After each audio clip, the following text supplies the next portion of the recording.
This hadith is the famous hadith of Fatima binti Qais, one of the famous sahabiyat.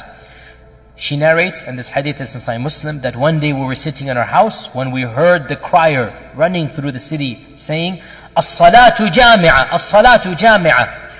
As-salatu jami'a is how the Prophet ﷺ would call the Sahaba to the masjid when there was an issue other than the 5 salawats. The adhan is not given. You have an announcement. Come to the musalla, come to the musalla. That's how they would do that. As-salatu jami'a simply means come to the musalla. That's what it means now. Even though it technically means come and pray, but the meaning here is come to the masjid. So, Fatima says, I rushed to the masjid to see what was happening. And I prayed with the Prophet ﷺ. And I was in the first line of the women, right behind the men. In her eagerness to hear what the Prophet ﷺ would say, she was in the first saf of the women behind the men. The point she's trying to say is, I heard directly everything that I'm about to tell you.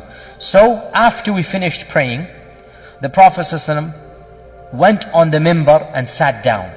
And he said, let everybody remain where he is. Nobody move. Let everybody remain where he is. Do you know why I called you? They said, Allah and His Messenger know best. He said, I did not call you today to give you an advice or a lecture to cause you to cry or to fear Allah. That's not the reason. A maw'idah, no khatira today. I didn't call you. But rather, I came to tell you what Tamim ad-Dari came to inform me. Tamim ad-Dari. Who is Tamim ad-Dari? I have a lecture about him online very briefly, about one of the, my series about the Sahaba. Tamim ad-Dari was one of the few Sahabi who was a Christian and then embraced Islam. The majority of Sahaba were pagans. Very, very few were Jewish or Christian when they embraced Islam. Very few. And of them is Tamim ad-Dari. So he's one of those group of Sahaba who was Ahli Kitab, and he embraces Islam, and of them is Tamim ad-Dari. And so Tamim ad-Dari came to me embracing Islam, and he told me a story that happened to him many, many years ago. Now, Tamim ad-Dari is from one of the tribes up north, and those tribes were seafaring tribes. They would ride the ocean. The Quraysh were a non-seafaring tribe. The Quraysh despised the ocean. The Quraysh did not like riding on the ocean. And that's why the Quran is full of references. فَإِذَا رَكِبُوا فِي الْفُلْكِ. The Quraysh did not like the ocean. And few of the Qurayshis rode on the ocean.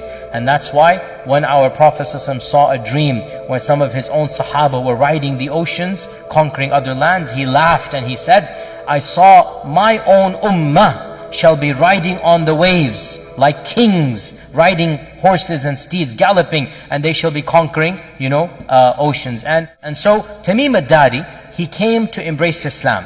And he came in the 9th year of the Hijrah, and he came to in those days they sent the delegations to embrace Islam. And when he came, he told the Prophet ﷺ about something that happened to him many, many, many years ago. He said, Ya Rasulullah, let me tell you an interesting story. Let me tell you something that when I was an earlier young man, a Christian, this is what happened to me. So when he told this story, the Prophet ﷺ then called the Sahaba and said, here is Tamim ad-Dari, let me tell you what he told me. That's the hadith here, okay? Now, it's a very long hadith, and you will find it. Where will you find it, guys? Online. I gave you the reference right now. Sahih Muslim. The story goes as follows, that Tamim ad-Dari says when he was a younger man, that he was in a ship of around 30 people from the tribe of Judham and Lukham. These are Christian Arab tribes up north, and he was from those tribes.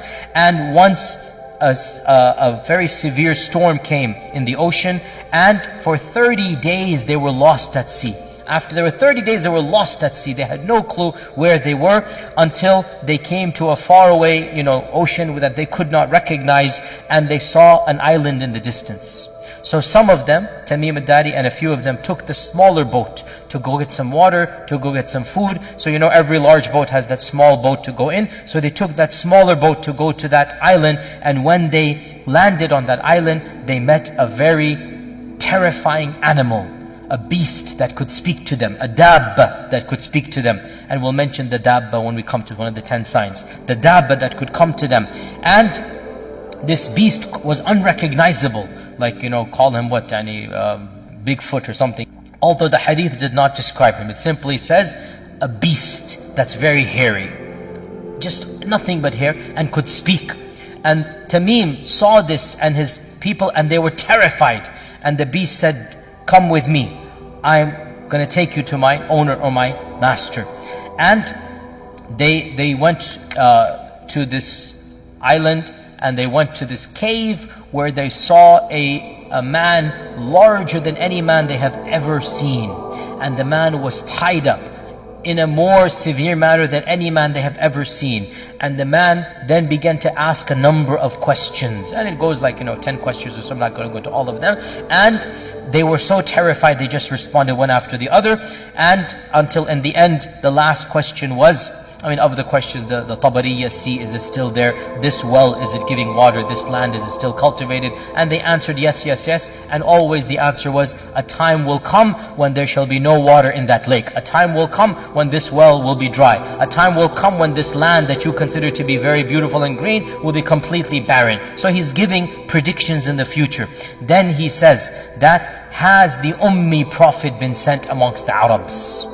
Has that Prophet been sent amongst the Arabs? And Tamim al-Dari at this time was a Christian, but he was an Arab. He knows the Prophet has come. So he says, yes, he has been sent. And he has come out from Mecca, and he has settled in Yathrib. Because he didn't call it Medina, because only Muslims called it Medina. For those 10 years when Islam was spreading, Yathrib and Medina were the same name, as you know, the same city. And the Muslims called it Medina, and the Munafiqun and the pagans called it the old name, Yathrib. And that is why we are not allowed as Muslims to call it Yathrib unless we describe it that this is the pre-Islamic name. In any case, so because the Prophet said they call it Yathrib and it is Medina. They call it Yathrib, it is, so we do not call it Yathrib as a name. In any case, so Tamim al-Dari said he has settled in Medina. The Dajjal says, did the Arabs fight him? They say yes. So he says, who won? They say, sometimes he wins and sometimes the Arabs wins, meaning the Uhud. Uhud they say was a loss, even though Uhud was not a loss. From our perspective, Uhud was a stalemate. It was not a loss, but the Quraysh interpreted as a loss. Dajjal then said, if there is good in the Arabs, they should follow him. And I will tell you about me. I am the Masih. And it is only a matter of time before I am let loose. And when I am let loose, I shall visit every single city on earth in 40 days, except for Mecca and Medina, for they are made haram for me. Every time I come to them, the angels will stop me. Then the Prophet ﷺ stopped his lecture, and he began poking on the mimbar, like this to emphasize. And he said, this is Tiba, this is Tiba, this is Tiba. Did I not tell you about the Dajjal? And they said, yes, you did. Now this hadith ends over here. Now, this hadith is the famous hadith of Tamim al-Dari, narrated by one Sahabiya, Fatima binti Qais. And it is in Sahih Muslim, and its chain appears to be authentic. So, we put this hadith in a footnote, and we have a question mark, and we leave it at that. Allah knows best. I don't know. But mainstream interpretation, Imam al-Nawawi, Ibn Kathir, these scholars, they considered this to be authentic because this is Sahih Muslim. Then the issue comes, how do you reconcile this with the other ahadith about the coming of Dajjal, shall be born at a later time, his parents shall be childless, etc., etc. And you have one of two opinions. The first of them is that time and space mean nothing to Allah. And so, Tamim al-Dari got lost in, let me speak in the language of Star Trek, and I'm a big fan of Star Trek when I was a child. They got lost in a different time warp. And so they traveled to a different time and place, and Allah is ala kulli shayin qadir. And they saw an image of Dajjal projected from the future back to their time frame. And Allah ala kulli shayin qadir. Okay, fair enough. And the other interpretation is that Dajjal is in fact alive and healthy, and that he was born and all of this happened in the past, and then he is being chained and kept as the hadith of Tamim says, and he shall be released in the future. Now the issue comes, the only hadith that mentions alive and healthy and chains is this one hadith of Tamim al-Dari. That's it. Every other hadith gives a different narrative. So you have two different narratives. Can we reconcile the two? Most scholars try to do that, but it's a very difficult fit. And that's why Shaykh Rashid Rida and Ibn Uthaymin and others, they basically said, look, this one, you have a big beautiful puzzle, right? You have one piece, is just not fitting in. And the puzzle seems complete. And yet you have in the box this piece. So you can say, maybe the manufacturers put this by accident. I'm being an analogous here, right? Maybe this piece shouldn't have been in the box. It's just a mistake by one of the narrators. That's what they're saying. And the picture is complete. And the other scholars say, no, it's in the box. The manufacturer sent it, so I'm going to squeeze it in. There's a little space here, let me just put it in and shove it there, and khalas, we have a painting. Which version do you want to follow? I leave it to you.